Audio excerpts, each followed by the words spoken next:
Ibul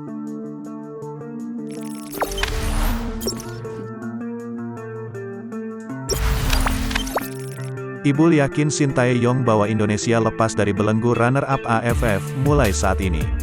Indonesia menatap untuk melepas dari belenggu spesialis runner-up Piala AFF.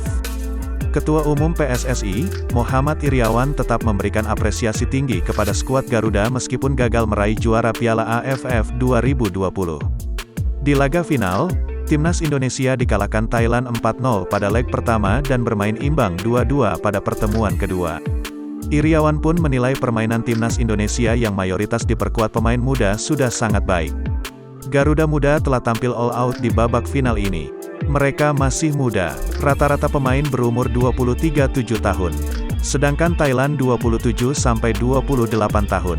Masa depan pemain-pemain ini masih panjang. Saya percaya ke depan mereka akan tampil sebagai juara, ujar Ketua Umum PSSI Muhammad Iryawan.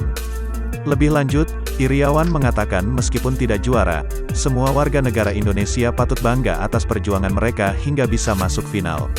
Pria yang akrab disapa Iwan Bule itu juga percaya di bawah arahan Sintayong, skuad Garuda akan semakin kuat dan bakal disegani lawan-lawannya. Saya percaya akan masa depan tim ini, khususnya para pemain muda.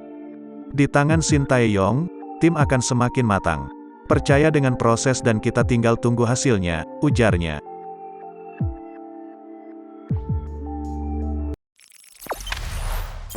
Jangan lupa subscribe, share, komen, dan like ya.